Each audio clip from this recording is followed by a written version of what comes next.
Hal yang paling Sun Yuan sesali hingga detik ini ia hidup di dunia adalah ketika ia yang termakan ide bodohnya sang ibu.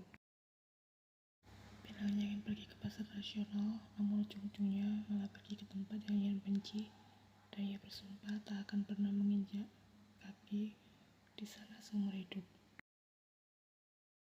Namun nasib sudah menjadi bubur, ludah harus kembali dijilat, karena saat ini mereka sudah masuk ke dalam sebuah rumah kecil dengan aura mistis dan rasa dupa yang beraroma kental. Kemarikan tangan kananmu, perintah dengan mutlak. Sun Yuan yang kala itu masih berusia 16 tahun, justru menyembunyikan kedua tangannya di balik punggungnya. Ibunya sudah menutup tajam, mengisyaratkan agar Yuan segera menuruti ucapan wanita berbaju serba hitam di hadapannya. Peramal ulung katanya bisa melihat nasib masa depan seseorang. Ya Tuhan, di zaman seperti ini, ibunya masih saja percaya pada hal semacam itu. Bukan hanya ibunya, melainkan 99% penghuni kampung ini percaya dengan dukun. Nasib tinggal di kampung dukun memang begini.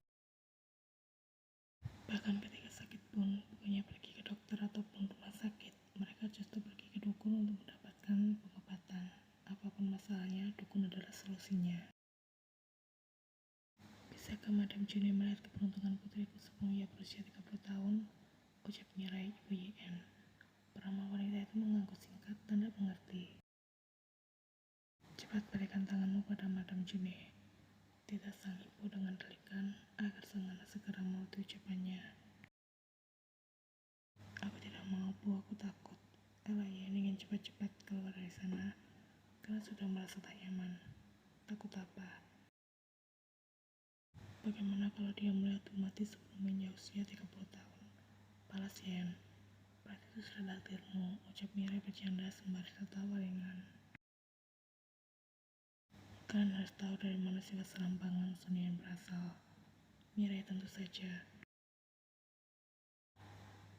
Atau kau ini tentu saja ibu yang akan mati duluan, bukannya kau.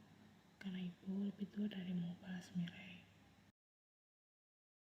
Umur kan tidak ada yang tahu, Bu, ucap gadis itu dengan bibir cemberut. Sudah jangan cerewet, cepat berikan tanganmu pada Madam Juni. Mirai bergerak untuk memaksa sang anak memberikan tangan kanannya, meskipun Yan terus menolak. Ketika jemari Madam Juni mulai menyentuh telapak tangan Yen, gadis itu bisa merasakan tangan berawal wanita itu begitu dingin. Madam Juni mulai memperhatikan telapak tangan Yen dengan seksama. Keberuntungan tidak terduga. Mirai tersenyum lebar. Apakah ini nantinya akan menjadi orang kaya di masa depan? Tanyanya sembari memberikan tepukan di pundak Yen. Madam Juni menatap Mirai tanpa senyum. Ya, balasnya singkat hingga membuat Mirai hampir melonjak kegirangan. Ia bisa membeli apapun yang diinginkan, semahal apapun itu, semuanya. Oh, saga putih kesayanganku yang dipenuhi dengan keberuntungan. Lalu Madam Juni, mengenai hubungan asmara putriku yang jelek cerita ini bagaimana? Tanya Mirai dengan antusias. Madam Juni kembali memperhatikan garis tangan Yen dengan raut yang terlihat sangat serius. Menikah, aku mau Madam Juni. Dalam waktu tak lebih dari 10 hari, kau akan menjadi seorang istri. Istri bagi Yen dan Mirai hampir bersamaan. Jadi putriku yang jelek cerita ini akan menjadi orang kaya raya, kemudian menikah dengan seseorang lelaki asing dalam waktu kurang dari 10 hari setelah mereka bertemu. Ulang Mirai menyangkut pautkan ramal Madam Juni sebelumnya. Dia pasti lelaki mata duitan, mau cepat-cepat menikah denganku saat ada uangnya saja, komentar Yen. Lalu di mana letak masalahmu? Tanya Madam Juni dengan ekspresi sinis. Yen dan Mirai saling berpandangan tanpa bisa berkomentar apapun. Baiklah, Yen sekarang percaya jika semua ramalan Madam Juni hanya omong kosong belaka. Kenapa? Baik itu Yen maupun Mirai tidak akan semudah itu menerima lelaki mata duitan sebagai seorang suami ataupun calon menantu. Yen percaya ia bisa menjadi sukses di masa depan dengan bekerja keras, tapi tidak sampai mampu membeli apapun dan semahal apapun barang yang diinginkan. Uang dari mana? Kalau menang lotre, baru percaya. sebagai pegawai swasta di sebuah perusahaan di tengah kota setelah nanti lulus kuliah saja sudah lebih dari beruntung. Karena Mirai hanya seorang pemilik kedai topoki di pinggir jalan, sementara yang telah meninggal dunia saat gadis berusia 8 tahun, yang tidak bisa menuntut banyak agar Mirai bisa membiayai kuliahnya kelak. Dia akan berusaha untuk mencari uangnya sendiri, menempuh pendidikan sembari bekerja paruh waktu. Wajahmu semakin lama semakin terlihat cantik ya, sangat mirip dengan mendiang suamiku. Jatuh Mirai suatu hari ketika ia membantunya berjualan. Tentu saja mirip, Bu, karena beliau adalah ayahku, pasien. Kebanyakan pelanggan akan mampir tempat aku untuk membeli saat melihatmu berada di sini. Ia tidak peduli, lebih memilih untuk menyibukkan diri mengarut topoki dagangan ibunya di sebuah wajan berukuran besar. Kalau saja ia tidak sedang menunggu pengumuman hasil ujian masuk universitas, ia pasti tak memiliki waktu untuk sekedar membantu Mirai berjualan. Ia tidak tahu wajah cantiknya yang termasuk anugerah terindah dari Tuhan, atau bahkan sebuah kesialan. Meskipun Tayan tidak terlalu wajar, namun ia bukan seseorang gadis yang gampang menyerah dan lebih memilih jalur dalam untuk meraih apa yang ia mau. Saat Jan berhasil meraih sebuah pencapaian, ada saja orang-orang yang memfitnah dirinya telah jual diri dengan memudahkan wajah cantiknya. Para gadis tanpa iri, saat para pemuda yang mereka sukai dengan mudahnya berpaling pada YN. Tapi percayalah, hubungan antara para pemuda itu bersama dengan sang YN tak akan bertahan lama setelah mereka menyadari seperti yang berpaling terbalik dengan wajah cantiknya. Nanti kalau kau berhasil lolos masuk di universitas yang ada di kota, jaga sedikit sikapmu itu, peringat Mirai. Jangan tertawa dengan mulut terbuka terlalu lebar. Jika kau terpaksa tak bisa menahannya, gunakan telapak tanganmu untuk menutupi mulut lebarmu itu. Duduk selayaknya para gadis pada umumnya, jangan buka kakimu terlalu lebar. Ini yang terakhir dan yang paling penting. Rutin cukur bulu ketiakmu itu sebelum tumbuh dengan lebat. Ingat, kau ini seorang gadis tulen, bukan gadis jadi-jadian. Lanjut Mirai dengan mendarat kesal. Wanita parubaya itu merasa sangat kesal karena putrinya selalu menyanyiakan warisan wajah cantiknya dari mendiang sang suami. Pada zaman sekarang sedang teristilah good looking adalah segalanya. Namun Sun Yen tak bisa memanfaatkan hal itu dengan baik. Seharusnya dengan wajah seperti ini, kau bisa dengan mudah menggait para pemuda tampan dan kaya raya, kumam Mirai. Jika cari YN, Mirai yakin ia bisa memiliki barisan para mantan yang menyesal telah putus darinya. Tapi yang justru tak memiliki pengalaman kencan sama sekali, karena tak pandai jaga image, ia membuat para pemuda yang mendekatinya kabur secara perlahan. Aku tidak butuh lelaki tampan dan kaya raya. Aku hanya mau yang setia saja, balas yang sepijak. Mirai sedang mencibir di sana. Kau masih terlalu amati dalam urusan percintaan. Nanti setelah sampai di kota, jangan sikapmu. Jangan membuat para pemuda itu kabur lagi.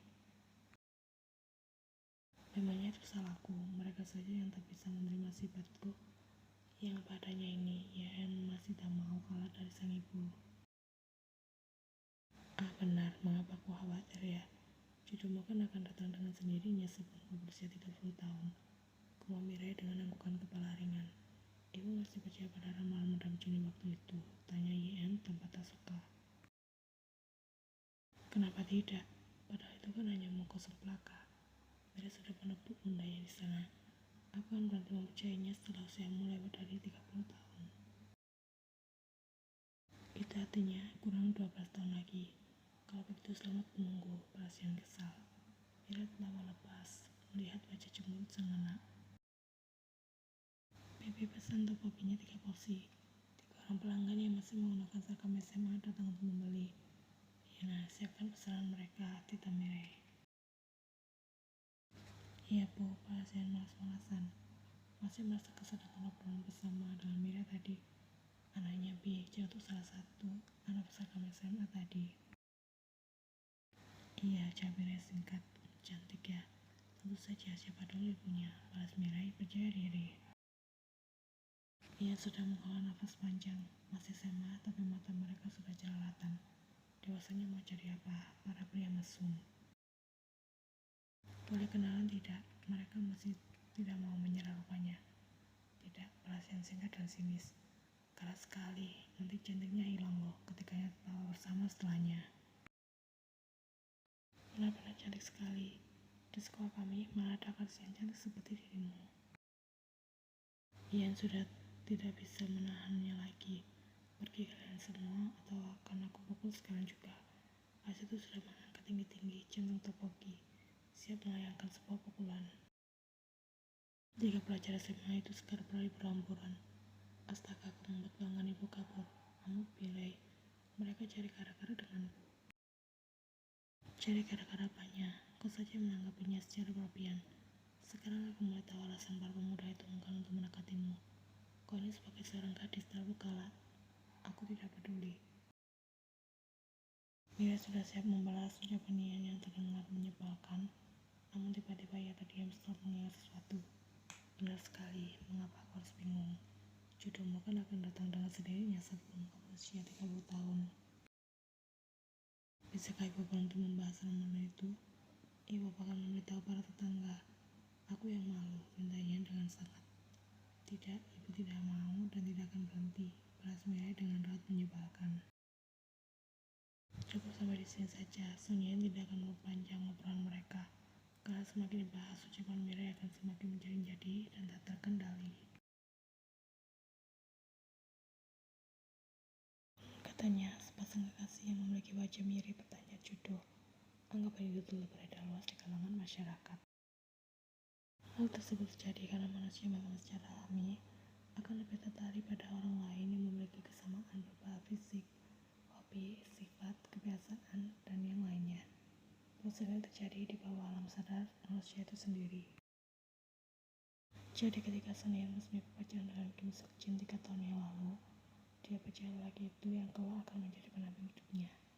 Banyak rekan-rekan kerja yang menyebutkan jika mereka mirip satu sama lain. Mirip bertanya jodoh kan? Tapi anggapan itu tidak pernah adanya setelah tanpa sengaja ia mendapati Seok Jin yang baru naik jabatan sebagai seorang manajer berselingkuh bersama sekretaris baru perusahaan bernama Irene. Selama tas terpilihnya Anda sebagai manajer baru Pak Kim, seruan semacam itu datang silih berganti dari para pegawai yang tengah mengikuti acara perayaan yang Seok Jin adakan malam ini. Sebenarnya Yen sudah enggan untuk ikut serta, namun orang-orang justru menurutnya gagal move on dari laki itu. Pagi setelah statusnya resmi berubah menjadi manajer perusahaan, saat jam istirahat tiba dan padaku Seok Jin membawa Yen untuk bicara empat mata. Yen pikir lelaki itu hendak mengucapkan rasa terima kasihnya, karena meskipun Yen tak banyak turut membantu Seok Jin hingga bisa mencapai posisinya saat ini, namun gas itu yang selalu ada untuk menghibur Seok Jin yang tengah merasa stres dengan pekerjaannya. Di luar dugaan lelaki itu justru mengutarakan keinginannya untuk putus karena sudah ada sosok Irene yang mengisi hatinya saat ini. Manajer Kim dan sekretaris Irene adalah pasangan luar biasa tahun ini. Mereka sangat serasi bukan? Akhirnya kedua mata manajer Kim terbuka untuk melihat wanita mana yang layak mendampingi hidup Anda. Seru Hanul, salah satu rekan YN yang dari awal sudah menunjukkan rasa irinya atas hubungan Seok Jin dan YN kala itu. Sudah putus begini, bisa dipastikan Hanul merasa bahagia atas penderitaan YN. Tidak hanya Hanul, tapi hampir seluruh rekan kerja YN juga seperti itu. Seok Jin sudah tersenyum di sana. Terima kasih atas pujiannya Hanula, balasnya tanpa mempedulikan perasaan Yen. Yen menengus kesal meraih botol soju di sana dan menuangkannya ke dalam kelas. Ia menegurnya sendiri berulang kali di tengah huru-hara para rekan kerjanya yang terus saja melayangkan pujian pada Seok Jin dan Irene. Aku dengar kamu pengalamannya terkenal dengan para dukunnya yang handal. Beruntung Anda bisa lepas dari jerat dukun Anda tersebut Pak Kim. Kini gantian Iseo yang berulah. Sepandai-pandainya dukun, kalau tangan Tuhan sudah ikut campur pasti akan putus juga. Memang payah sekali pesona gadis yang berasal dari kampung dukun itu hingga Pak Kim bisa terjerat olehnya. Wajah semacam itu terus diulang secara silih berganti hingga membuat telinganya terasa panas, namun marah juga percuma karena tak seorang pun berpihak padanya. Yang ada Yan hanya akan menjadi bulan-bulanan mereka semua dan hanya memperlukan diri sendiri. Bagaimana bisa dilupa Kim jatuh cinta padanya? Entahlah, dulu dia terlihat sangat mempesona hingga aku tak bisa berpaling darinya. Namun lambat laun aku mulai menyadari jika hal tersebut tidaklah benar. Baru saja menanggapi pertanyaan konyol tersebut. Pasti efek dukunya secara perlahan mulai menghilang. Tidak heran sih, sudah hampir setahun ini dia kan tidak pernah pulang ke kampung halamannya lagi. Mereka hanya tidak salah saja jika uang kajian IN hanya cukup untuk dikirimkan pada Mirai, dan sisanya untuk membantu Seokjin melunasi hutang serta bayar cicilan motor. Lelaki itu beralasan jika kakaknya telah menyalahgunakan namanya untuk mengambil pinjaman uang dalam jumlah besar yang berujung dengan tak bisa membayarnya. Sebagai seorang kekasih, tentu saja Yen tak sampai hati untuk membiarkan Seokjin berjuang sendirian. Itu sebabnya Yen tak memiliki cukup biaya untuk sering-sering pulang ke kampung halaman. Apa yang kau lakukan, Suyona? Berkata Seirin. Namun wanita Pali dengan raut wajahnya yang tersenyum menang saat Suyen mendorongnya di dekat Seokjin. Tolong jangan dorong-dorong, Suyona. Bagaimana jika Eren sampai terluka? Suruh Seokjin sembari menahan tubuh Eren di sana. Para pegawai sudah berserah ibu mengatakan betapa manisnya interaksi di antara mereka berdua. Seperti kata Seokjin, ia menyukai gadis yang cantik, peduli, berkelas, serta kalem.